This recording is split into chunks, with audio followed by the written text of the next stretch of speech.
Hi all and welcome back to my YouTube channel. Today I'm here to talk about another book, and it is of course from the Twisted series. The book is none other than Twisted Hate.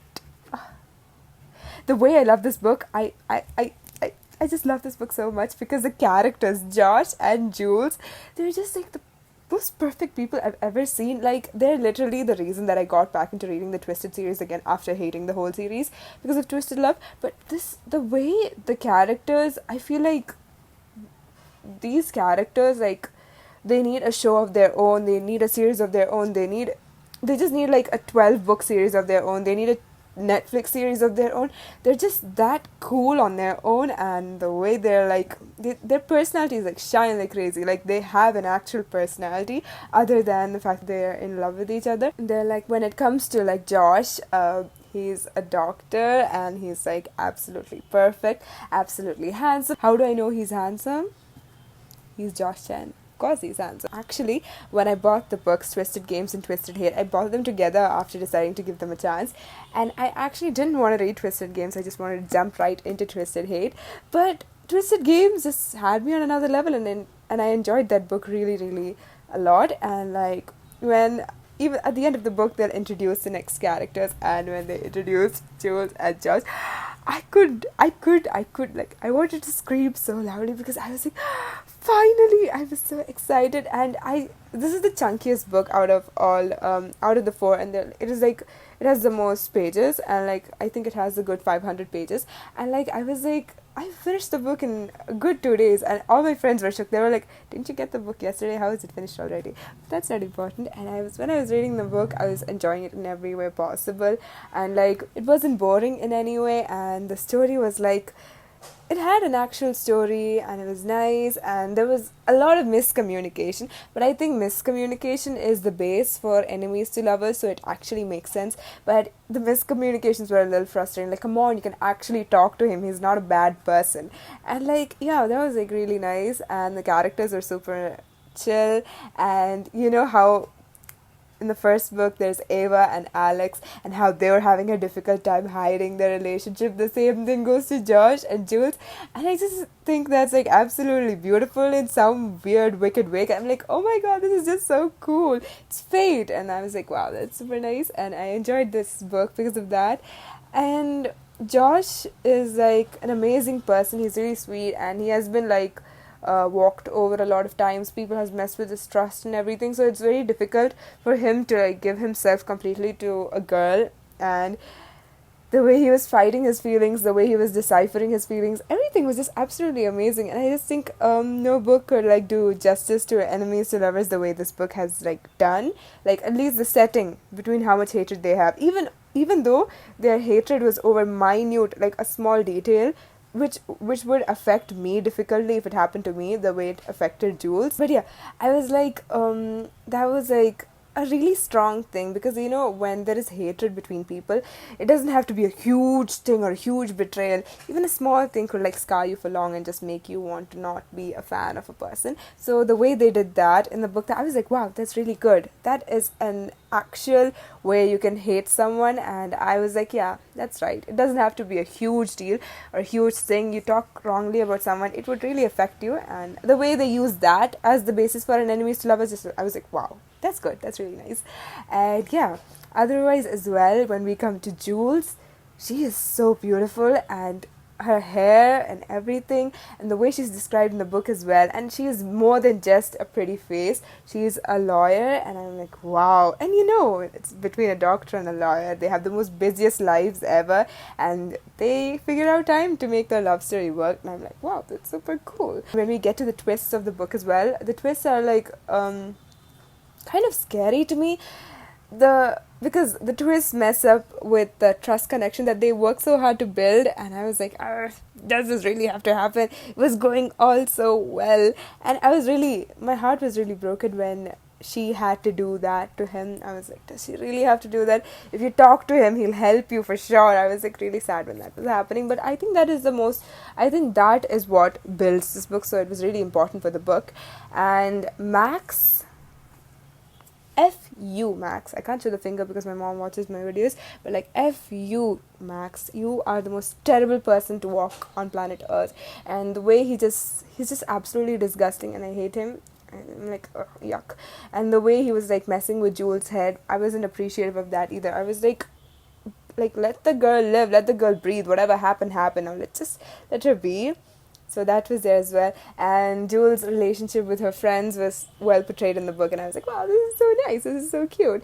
But yeah, it was very nice, and the tension between Josh and Jules can be cut with a knife.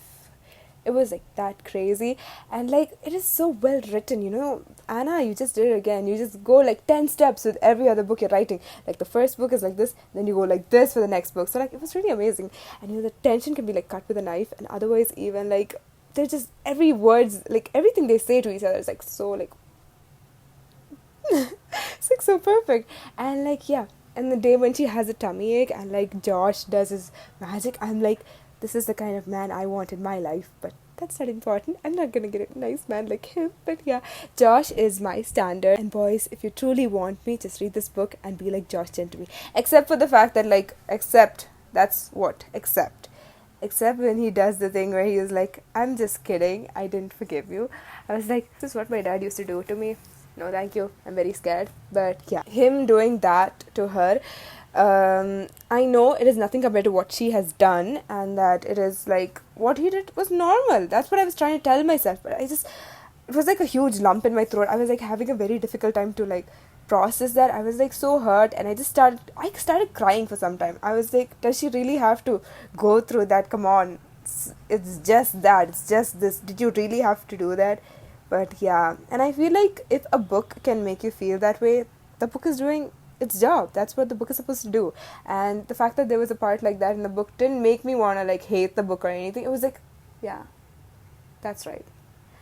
And it was wicked, it was cruel, but like, they've got this evil aura around their relationship in general. So I was like, okay, fine, perfect, good, love it, move on. Cried a little, but that doesn't matter. But yeah, otherwise as well, that part of the book really scared me, and I was sleepless for like 2 days, and I just kept the book away for a while, for like 1 hour, and then I went back to reading it because I was super, super curious, which is not important. But yeah, this book, when I have to rate it, I'll give it a 9 on 10, because I've given Twisted Games a 10 on 10, so I can't give this book a 10 on 10. It's out of this series. I'm gonna just like rate according to that scale. And like, if you're asking me Twisted Love's rating, it's 4 on 10 for Twisted Love. But this book has a 9 on 10, and the reason why it is lacking a number is because like by a single point, is because even though the characters were amazing, even though the plot was good, I felt like there was something missing in the book. That something wasn't there to like hold everything together. That little something was missing, but otherwise the book was like absolutely amazing. What I said just doesn't even matter, because the book is absolutely amazing. It's the coolest book ever. But I just felt like there was something missing in the book. But I don't know why I felt that way. Maybe because I'm so attached to the series, I felt like something was missing. But that's not important. And yeah, why is everything not important? That doesn't matter. Yeah, again, my life. But no, that's not important. Stop saying that. But yeah. When it comes to this book, the characters, 10 on 10. The plot, perfect. Everything. I just feel like... And the cover could have been better. Like, the cover is beautiful. I love the red. I love the everything. But I felt like it should have been as pretty as Twisted Games was, but that didn't happen. But that's okay. Like, Twisted Games has to be number one, duh. But yeah, and this was a very quick read for me, despite being 500 pages. I enjoyed the book, and I just loved everyone's entries in the book. Like, even our princess and Alex is more cheerful in every other book except his own. Like, bro, what the hell? You didn't show me your personality in Twisted Love, and now you suddenly have a personality. Love it, by the way.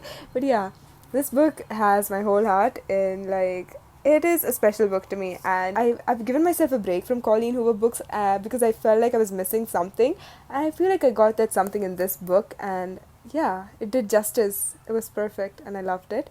And yeah, I feel like after I read Confess by Colleen Hoover, I was having a difficult time going back to Colleen Hoover, and I wanted a break. And going into the Twisted series just really made my break worth it, because I actually got to have an amazing time. And yeah, Twisted Hate, will I recommend it? Yes, because it's the most amazing book ever. And that after Twisted Games, you just want to cry yourself to sleep because that book is over. But I feel like because Twisted Hate was there, and being as amazing as that book was, I felt like I wasn't able to cry over the fact that Twisted Games was over, and I was like, oh my god, Twisted Hate! Let me go in and dive in and see what happened next. And that's exactly what I did, and I had an absolutely wonderful time with the book. And Red, that is the nickname he gives her. Like, bro, that's so cool. Why can't someone close to me give me such pretty nicknames? Because like this book is like, wow. I was like so happy, and I was like, I even made a reel about it on my Instagram. I was like, Red, bro, it's just so good. I was like, love it. But yeah, the Twisted series and their nicknames, love it. Like, now these books are just showing me what I'm missing in my life, and I'm like, okay, I need a nickname. I need Josh Chen. Josh. Love Josh. But yeah, Josh is as scary as my dad. Why am I saying that? But that's not important. But yeah, Josh is kind of like, he has an amazing personality. He's very sweet. He's very kind. But if you mess with him, you will see hell. And yeah, that's how we should be. Like, yeah, you don't mess with us. You don't let anyone walk over you again. And I'm just really proud of Josh's growth, because he had to see a lot of traumatizing things in his life, and the way he has like grown up from all of that, and he has built this barrier. If anyone messes with me, they'll see hell, even if it is my girlfriend. Yeah. But otherwise, I feel like that was an important step in their relationship, and him realizing how him being that angry wasn't that cool as well was, I felt like that was a very enlightening part, because like now onwards they're going to build a relationship where there could be so much of trust between them, and that she could be able to like confide, or like be able to say whatever's troubling her to him easily. And I feel like he could also like tell her all the time that you can tell me anything you want, I'm never going to get mad at you. And I feel like the fact that there is a build up for that just brings me so much of joy. And I just want to say that this is another one of my favorite books. And when Twisted Hate was over, I felt like I lost something in me, because deep down, Twisted Games and Twisted Hate was the most I've enjoyed in reading in so long, after Colleen's Without Merit and Ugly Love. And yeah, so like this Twisted Hate just made me super happy. And even though I am reading Twisted Lies right now, I'm not feeling the kick I felt in Twisted Games and Twisted Hate. Maybe a little bit, but not as much. But yeah, I just want to say, go get your Twisted Hate. It is worth it in every way possible. I hope you enjoyed this video, because I clearly had a good time talking about it. So, bye.